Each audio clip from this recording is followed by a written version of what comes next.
샬롬 샬롬 샬롬 샬롬. 하나님 사랑합니다. 여러분 주 안에서 사랑합니다. 오늘 욥기 27장 말씀이죠.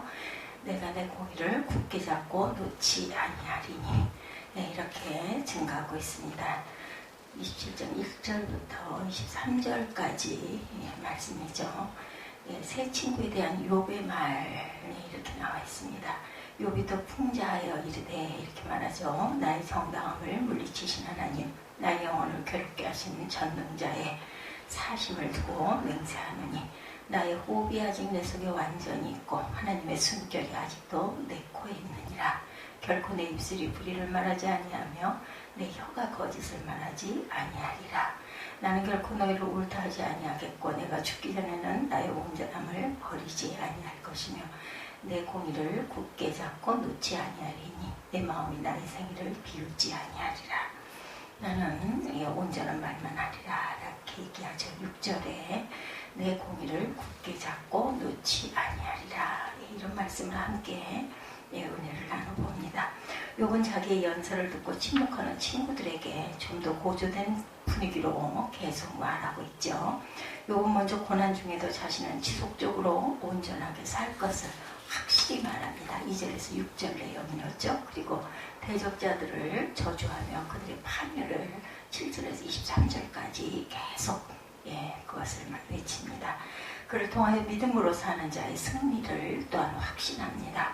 욥은 하나님이 자기를 연단한 후에 장군같이 나올 것이다 이렇게 말합니다. 그의 말처럼 그의 고난은 무의미한 고난이 아니었습니다. 욥은 고난을 겪으며 점점 내면에 성숙해지고 있는 거죠. 그는 두 가지 점에서 성숙합니다. 첫째, 그는 고난 속에 온전함을 지켰습니다. 둘째로 그는 정의가 승리할 것을 또한 믿었습니다. 욥의 정당함을 물리치신 하나님은 욥이 더 풍자하여 1절부터 3절이죠. 이르되 나의 정당함을 물리치신 하나님, 나의 영혼을 괴롭게 하신 전능자의 사심을 두고 내가 맹세한다. 나의 호흡이 아직 내 속에 완전히 있고 하나님의 숨결이 아직도 내 코에 있느니라. 난 아직 살아있다라는 뜻이죠. 욥이 계속 비유를 들어 말합니다. 살아계신 하나님 앞에서 욥이 맹세하죠. 하나님께서 욥에게 공정한 판결을 받지 못하게 하시며 전능하신 분께서 욥을 몹시 괴롭게 하신다 이렇게 말합니다. 욥은 하나님께서 자신의 정당함을 물리치셨다라고 하죠. 원문에는 첫 문장에 하나님은 살아계시다라는 감탄문이 있습니다. 욥은 하나님의 살아계심을 사실인 것처럼 자기의 말이 진실임 또한 강하게 주장합니다. 욥은 하나님께서 자기를 부당하게 다루신다는 것을 항변하면서도 자기를 변호하실 분은 하나님밖에 없음을 인정합니다. 그는 하나님의 살아계심을 판단의 최고 가치로 부여하고 있습니다. 욥은 절망적인 상황에 처한 자로서 하나님께 마지막 호소를 하고 있는데 욥의 마지막 단계로 맹세하기까지 이릅니다. 하나님의 직접적인 개입을 재촉하려고 맹세합니다. 하나님의 욥의 코에 불어넣으신 숨결이 그의 코에 남아 있습니다. 욥은 자신이 살아있는 동안 맹세 내용을 반드시 엄수하겠다라고 제3 맹세하죠. 욥은 하나님 앞에서 의롭게 살고 정당하게 살아갈 것이다 이렇게 또한 맹세합니다. 그런데 하나님은 욥에게 고통을 주셨어요. 욥의 정당함을 하나님께서 물리치셨고 이 순간은 하나님도 욥을 버리고 있는 것처럼 보입니다. 마치 예수님이 나의 하나님 어찌하여 나를 버리시나이까 이렇게 기도했던 그 기도민과 같습니다. 요셉이 누명을 쓰고 감옥에 갇히는 것과 같은 상태입니다. 요셉이 의롭게 살고자 했으나 그는 감옥에 갇혔어요. 하나님은 요셉의 정당함을 물리치신 것처럼 보입니다. 욥은 육체적인 고통보다 더 고통스러운 것은 하나님이 자신을 억울하게 했다는 겁니다. 이것이 십자가의 고통입니다. 그러나 욥은 그런 속에도 믿음을 성숙하게 합니다. 두 번째, 고난 중에 온전함을 버리지 않는 욥 4절에서 6절이죠. 결코 내 입술이 불의를 말하지 아니하며 내 혀가 거짓을 말하지 아니하리라.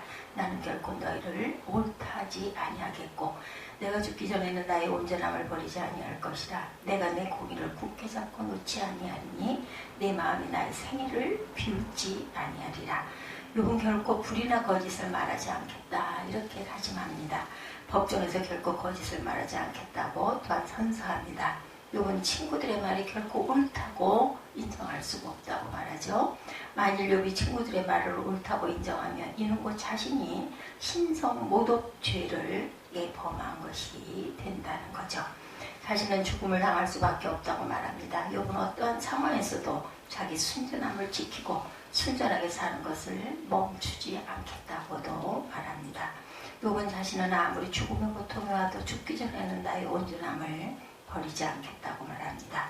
그는 공의를 굳게 잡고 놓지 않습니다. 공의는 법정적 혹은 도덕적 의미에서 의롭고 정결하다라는 뜻이죠. 욥은 자신의 양심에 비춰볼 때 하등의 도덕적 가책을 나는 느끼지 않는다. 하나님의 공의로운 법정 앞에서도 결백의 판결을 자신은 자신 있게 받을 수 있다. 그는 스스로 자신의 생애를 비웃지 않습니다.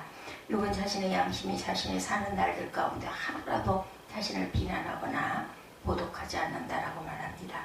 욥은 하늘을 우러러 한점 부끄럼 없이 살았다라는 거죠.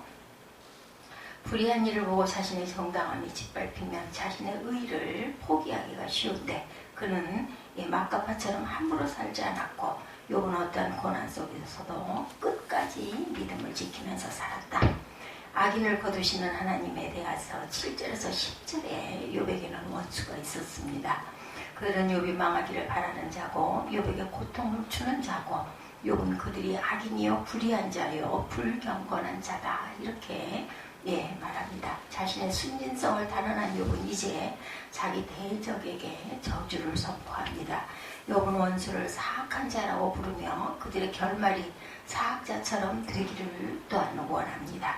악인이 그러더나 하나님의 불경건한 자를 거두어 가실 때 그러나 아무 희망이 없죠. 욥은 하나님의 악인들의 영혼을 거둘 것을 믿고 있습니다. 환난이 사악한 자에게 임하는데 그가 하나님께 도움을 호소하여도 하나님은 그의 부르짖음에 귀를 기울이시지 않으며 그의 기도를 또한 거절하십니다.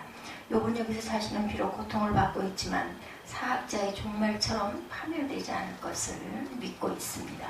하나님과 교제하는 자로서 결국에는 구원받으리라는 희망을 버리지 않습니다. 그런 고통 중에서도 하나님께 대한 소망과 확신으로 굳게 서 있습니다. 욥은 원수의 멸망을 통해 하나님의 공의를 세우실 것을 믿죠. 욥은 하나님이 자신의 기도를 들으시고 의로운 자신이 승리하게 하실 것 또한 확신하고 있습니다. 무익하게 된 친구들에 대해서 11, 12절에 하나님의 친구들이 욥을 교훈하러 한 바 있거니와 여기서도 도리어 욥이 그들에게 충고와 교훈을 베풀고 있습니다. 그는 자연세계를 통해 하나님의 솜씨를 선포합니다. 자신의 솜씨와 전능자에 있는 것을 숨김없이 가르치고자 합니다. 하나님은 정의로우신 분이고 욥은 친구들이 하나님의 정의로움을 보았으면서도 왜 그렇게 무익하게 되었느냐라고 책망합니다. 욥은 의롭게 산 자신을 왜 판단하고 정죄하느냐라고도 말합니다. 욥은 친구들의 지식과 경험을 전면적으로 부정하고 있지 않습니다. 그들이 하나님에 관한 일반적인 지식과 행사를 매우 박식하게 알고 있었기 때문이기도 한데 욥은 그들의 경험과 지식이 다만 단편적이기 때문에 욥에게 배워서 더욱 온전해지라고도 말합니다. 욥은 친구들의 지식을 인정하지만 그 지식이 적용돼 자신에게 있어 잘못되었음을 지적하고 있습니다.